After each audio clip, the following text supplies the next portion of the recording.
Ils ont 16 ans et plus et font partie des meilleurs gymnastes de leur pays dans leur catégorie d'âge.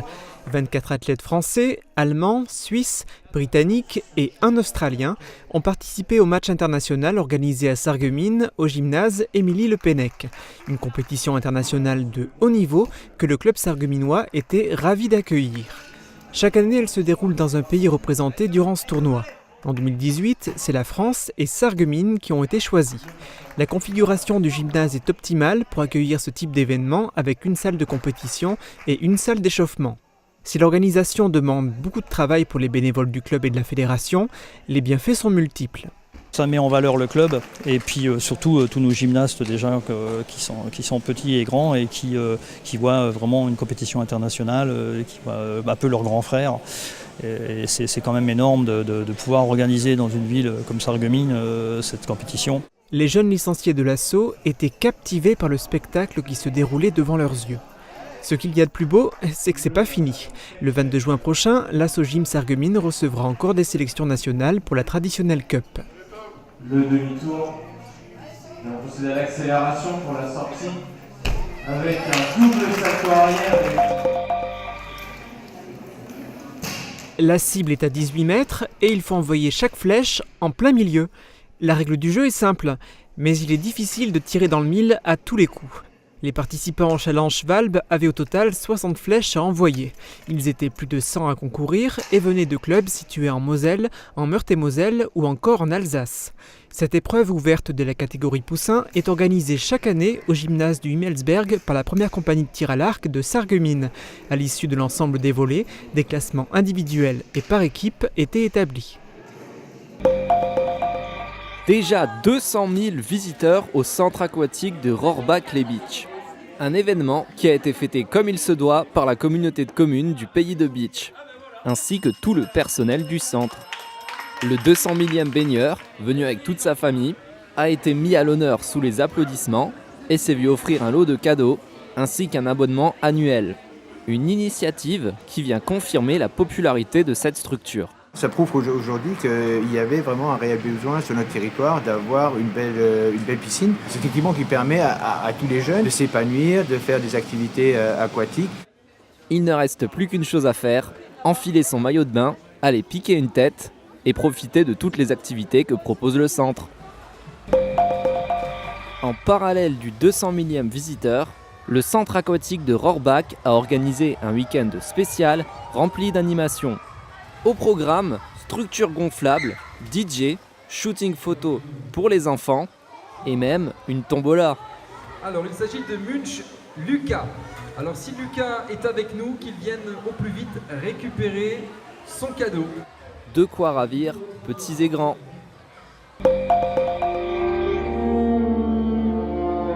Quand le hip-hop danse l'écologie.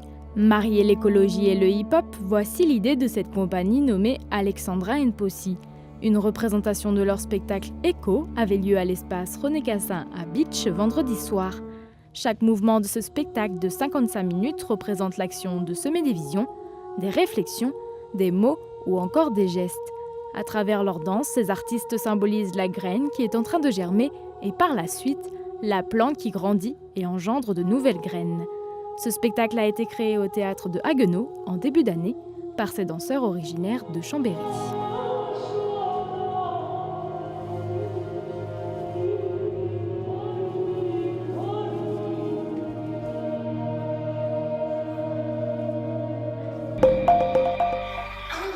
La compagnie L'Indocile est et reste différente. Pas pareil. Répondant à l'invitation de la médiathèque communautaire de Sarreguemines et de son réseau de lecture publique, la conteuse, chanteuse, comédienne et metteuse en scène Anne-Laure Hagenmüller a fait étape à Zétain avec son spectacle Les Pas Pareils, une succession de contes en forme d'ode à la différence. Une grenouille qui se transforme en princesse sous l'effet du baiser d'un prince, il y en a dans tous les contes. Oui, mais là, elle boite, et bizarrement, ça change tout. Et pourquoi une gentille fée ne pourrait-elle pas s'habiller en noir et avoir une verrue sur le nez? Et pourtant, ça existe, Anne-Laure Hagenmüller nous le montre dans ses différentes scénettes, narrant les mésaventures de ses différents personnages. Et puis tout à coup, il a prétexté qu'il avait une affaire urgente à régler au château. Avant même que je n'arrive jusqu'à lui, il avait déjà remonté ses cheval à paillettes et il s'éloignait de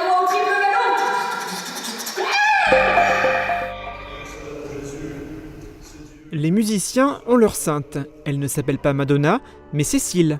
Martyre des premiers temps du christianisme, elle est fêtée chaque année. Samedi soir, lors de l'office religieux donné en l'église Saint-Nicolas de Sarreguemines, les membres de la musique municipale étaient présents. Ils ont rendu cette messe très particulière.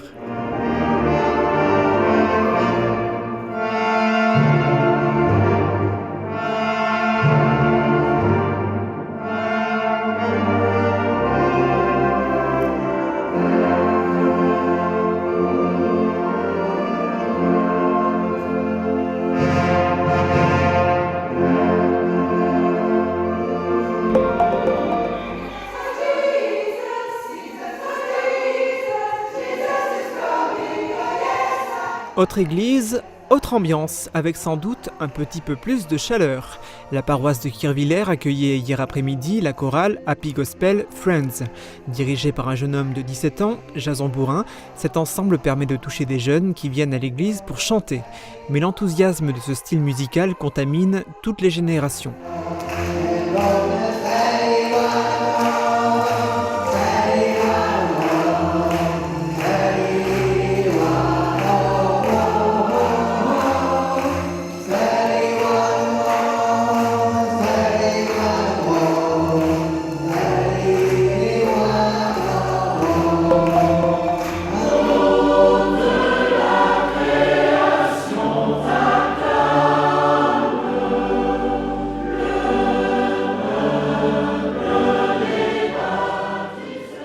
Les chorales des paroisses de Aachen, Étain, Kalhausen, Schmidwiller, Wieswiller et Wölflin réunis pour chanter la Sainte Cécile, patronne des musiciens.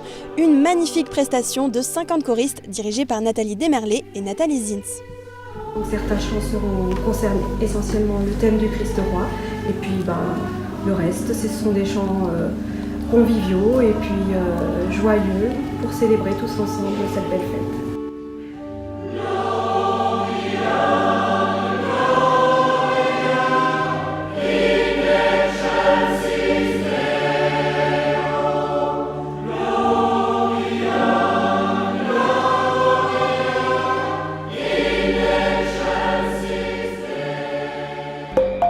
Ils viennent des Balkans et ils sont venus mettre le feu à la halle verrière de Meisenthal. Originaire de Bosnie-Herzégovine, le groupe Dubiosa Collectif mélange les genres, avec des compositions mélangeant ska, reggae, rock ou encore dub. Le tout sur des paroles politiques contestataires.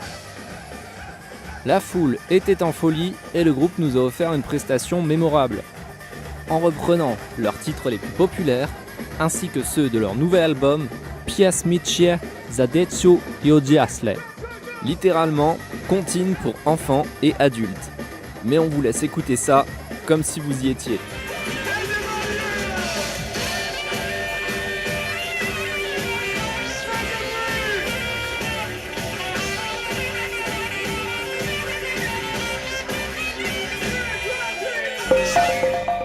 Apprendre les secrets des artisans du cristal de Saint-Louis, ça vous dit ? Alors c'est parti. Au musée du cristal, les visiteurs ont eu la chance de voir une démonstration de décoration de presse-papier.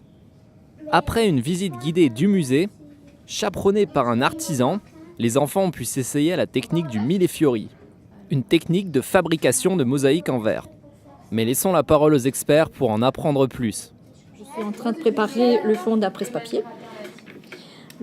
Donc on utilise des baguettes qu'on coupe avec une pince, qu'on coupe en petits morceaux, qu'on va couper comme ceci. Et ensuite, avec une pince à épiler, on va les poser les uns à côté des autres. Alors souvent, là c'est un millefiori, ou sinon on a souvent des fonds où il faut respecter vraiment le modèle précis. Mais là, en l'occurrence, ce sera un millefiori, donc un mélange de couleurs. Si on vous dit que le très célèbre Mario était à la médiathèque de Bitche, vous nous croyez ? Et pourtant c'était le cas. Comme tous les deuxièmes mercredis et les quatrièmes samedis du mois, la médiathèque accueille les joueurs qui peuvent librement passer leur temps sur les consoles de jeux. Et les ados sont au rendez-vous. Début décembre, une console Nintendo Switch sera disponible. De quoi ravir les amateurs de jeux vidéo en quête de nouvelles aventures.